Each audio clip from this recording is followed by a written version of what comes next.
Is it possible to fully replace an actor with CGI? The short answer is yes, but there's always a human performance driving it. So what happens when the performance part is no longer necessary? Will we see acting go away? I hope not, that would suck. With the writers and actors currently on strike though, this has become a big conversation. These communities are feeling scared, and for good reason.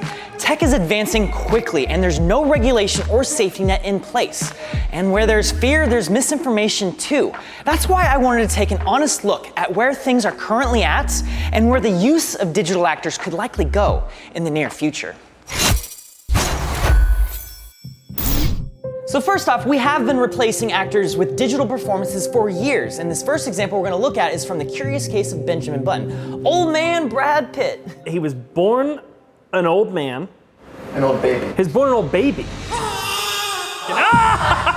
Oh my gosh! He is born an old baby. How old are you? 7, but I look a lot older. Definitely Uncanny Valley, right off the bat. This has aged. This came out in 2008. At the time, it completely fooled me. I had no idea how they did it. So this is an example of one of the earliest forms of emotion capture, where you put all the dots on a face and you get an actor to perform, and we're able to translate those performances onto a digital render. We actually had Paul Dubevic on the VFX Arts React show recently, and he was one of the guys instrumental in creating this technology, so that was really cool. There's something about this now that isn't quite working. We're definitely in the Uncanny Valley here. Even though the craftsmanship here is very good, something about this has aged. So what is that? What jumps out to you here? First thing to me, which is always the first thing, is the eyes. And there's a lifelessness to it that's really hard to capture. And it's so weird because all of this uncanny feeling is derived from the subconscious, right? By means of evolution or by means of just the amount of reps that we have looking at a human face. I can tell that you are real. I hope I'm right. I hope this doesn't age poorly. But, oh, good Lord. But the closer that we get to that real feeling, the more perfect you have to be, because that uncanny trigger, man, it's this natural, innate, creepy feeling. The rendering also isn't quite up to what we're used to these days. Like, we've gotten a lot better at rendering skin. That's pretty clear too. So an example where the rendering quality is significantly better is actually Rachel from Blade Runner 2049. This is an example of like some of the best digital humans we had ever done, circa late 2010s. Here she comes. You know, now that it actually has been a few years, actually it gets a lot better the closer she gets to camera. Pulling off a photorealistic still image is infinitely simpler than pulling off a photorealistic thing in motion, which is where they do such a good job here, man. She's not doing that much. So the trick here is that the whole body is actually real from a different actor. The neck all the way up to the head, the hair, everything about the face and the head is CG. This took a team of artists something like 2 years to be able to really dive in and research and develop this look in order to get the technology good enough to match the original Rachel look. Look at that, dude. That's pretty good. Honestly, the fake Rachel looks more real than the real Rachel. Because they have that one-to-one reference. It's the minute you step out of the reference and add the motion, I mean, the artistry really needs to ramp up. The weakest part about this whole sequence is the moment she talks, and it's just a single line. Don't you love me? We can immediately tell it's like, okay, there's something up with the lips, because lip animation is still one of the hardest things to do. Dude, I mean, you're talking about a face that has 43 muscles and 10,000 possible human expressions. Capturing that kind of complex combination of musculature and the relationships between them is beyond what I think humans can even wrap their heads around. It's challenging because we as humans require literally 100.00% like fully realistic accuracy in order to not at least get a major dosing of Uncanny Valley. The minute that you are thinking about visual effects, in a way you've lost. As close as you have possibly gotten to achieving it, if we are talking fully replacing actors with total photorealism, 100%, you need to cross that last threshold and keep us from thinking about visual effects. So speaking of some digital performances that we all did notice, The Irishman had some. Damn it! The Irishman stars some old dudes, Robert De Niro, Joe Pesci, Pacino. Who the f are you? The effects we see here are an attempt to basically create actors in a state that they don't currently exist in, their younger selves. So what we're getting in these younger characters are old dude performances, such as this. No, please. How old is he supposed to be here? Mid-30s, mid-40s? Look at his arm, his right arm. Have you ever seen a 30-year-old or 40-year-old do that?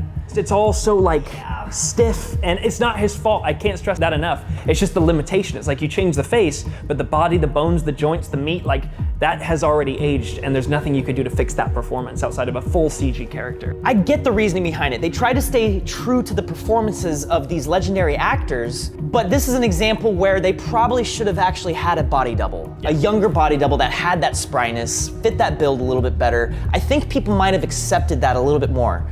Stripping all of this conversation away, I still can't believe that we can do this. This is remarkable work. But what we're talking about is making up that last 0.5%. So I think probably an example of the best visual effects the world has ever seen, up until this point, is from Avatar 2. What I love about Weta is when they come into contact with a limitation, they brute force bash its head in, man. They just kick the door in and they expand what's possible. And they did the same thing with facial capture technology for this film.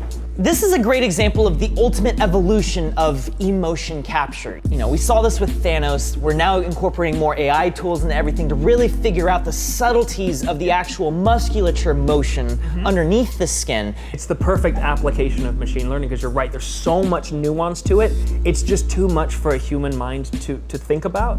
And they designed essentially a neural network that was trained on muscle relationships. You're talking the face, you're talking the eyes, the lips, and increases the fidelity of the performance that you get through animation. But there's a caveat to all of this incredible work. This is animation that is existing on Aliens, right? Exactly. And Aliens, I've only seen a couple. We'll talk about that later. Why is that a caveat? Because you do not have to deal with the uncanny valley as much. There's an emotional disconnect from knowing that we're seeing an alien face. It's still able to emote in all of the same ways we're familiar with, so we're able to still see the accurate performances, and we're able to still have that emotional connection with the character without triggering that part of our lizard brain that goes, wait a minute, that not people. So let's go ahead and take a look at where things could go from here. Generative AI is like the current hot button, you know, ChatGPT, Midjourney, all this stuff's coming out now, but like AI tools have been doing this stuff for years. Deepfakes have literally been around for years. Deepfakes being an artificial intelligence implementation of effects. We at Corridor have been making deepfakes for over 4 years now. Granted, looking back at this now, the quality of it is very rough. This is Uncanny Valley, like, for sure. The quality of deepfakes have gotten so much better in the last few years. We were ahead of the curve as far as like studios adopting this, but I think the most recent example of an actual deepfake finally being used is Luke Skywalker in Boba Fett. I think this is the best example of the first deepfake being used in an actual cinematic production. In multiple scenes across multiple episodes with young Mark Hamill playing Luke Skywalker. Luke in the scene is objectively good. Like, it's that looks amazing. Very good. Like, the performance comes through, the rendering comes through. I'd say this is like at the 99.99%. I'll give it that. Yeah. The first time I actually saw this scene, I would forget. I'd be like, man, this looks incredible, but then I get distracted by the actual moment, and I'm watching it, and then like a couple minutes goes by, and I realize, wait a minute, I totally forgot that I was looking at a fake Luke. I would say this totally proves the point that we can replace an actor. The quality is there, and they figured out a pipeline to be able to get multiple minutes out of a performance here. And what we're seeing too is exponential growth in every aspect. It's like getting better and better, faster and faster. The constraint isn't technological anymore, it's economical. Yes, very much. That's the constraint. It still probably cost a tremendous amount of money because it was still a lot of effort at the end of the day to create this character. At some point, that cost is gonna come down enough absolutely. that it becomes economical to make a movie starring young Luke Skywalker. So, can we really replace actors? Yeah, we just looked at a lot of evidence of that happening. But the question is like, can you actually fully replace actors at scale, like throughout an entire show? I mean, everything we've looked at up until now has obviously still required a performance. There's still an actor that's needed. They haven't actually been replaced. Right now with the actors' strike going on, a lot of their fears are kind of forward thinking. They're seeing the writing on the wall when it comes to AI. They're trying to get ahead of it, and they're like, this is going to evolve faster than we can imagine. They're right. How should actors be compensated, or how should rights be handled here? I don't have the answers to any of that right now, but let's look at some grim realities of the situation. What's gonna be possible sooner than later is I think background actors are gonna go away. Well, we're already at the point where crowds are gone. Oh, exactly. Armies gone, stadiums gone. Incredible movies from way back in the day, like Ben-Hur, Gladiator. You have hundreds of extras making up the background. Yeah. Dude, if you thought parking at a Taylor Swift concert was bad, you should have seen the Ben-Hur set. Okay?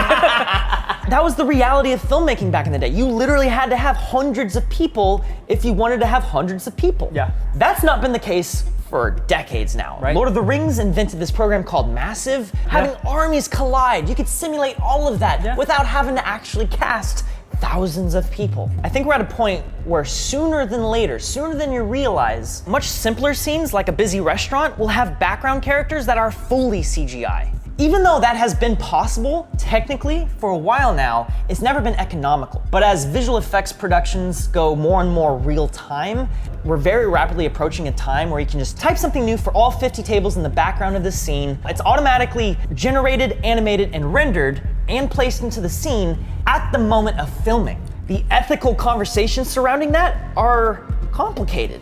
Background acting is the way you get into the film industry as an actor and into the union. You know, so many people's first union gig was because they were a background actor on something. It's true. But ultimately, even if the background actors are replaced, there will still be a need for the main cast to, deliver key performances. But what happens when even that actor doesn't need to be there anymore? That seems like it's a long way off. It does, yeah. Is it not? So yesterday, this guy recorded a clip for me and he sent it to me. And I want to show you this clip real quick. Hi, Wren from Corridor Group. Thanks for your Wait, there's a personalized video for you, Wren? Yeah, he made a personalized video for me. case. Figuring out if it is really possible to replace actors and whether or not that is possible right now. We will get back to you soon. By the way, this is an automated video message generated with my avatar. Hope you like it and talk soon. Prove it! Prove it! Can he prove it? All right, dude, the neck. Look at the neck. This is generated from scratch. Nothing. From nothing. There's no actor driving this performance. How are you so calm right now? I was already familiar with this company though. They specialize in creating digital avatars for like corporate videos, for instance. Okay. Hi everyone, I'm Andrew from HeyGen. Obviously they've got a voice model trained on these actors' voices, or this guy's voice. And they have a face model trained on what he looks like, but also his mannerisms. Yeah, it's like deepfake, blend shape, everything in between.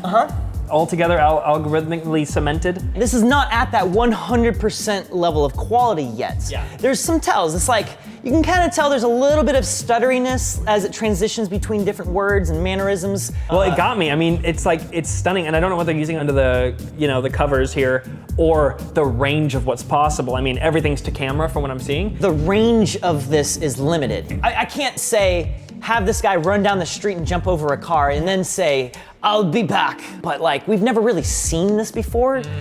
I mean, you got my caveman seeing wheel for the first time reaction there. Like, this is all an example of where we're at right now with a little bit of a look into what's coming. But let's take a moment to imagine the far future a little bit. Did you see the episode of Black Mirror called Joan is Awful? yes. I did too. If you're familiar with that show, you know what we're about to talk about. But let me paint a picture for you. You come home from work, you've had a long day, you sit down at your TV and you just want to relax and watch a movie. And instead of just browsing Netflix and choosing a movie to watch, you're like, TV, play a movie starring me and all my friends and make it like an action comedy.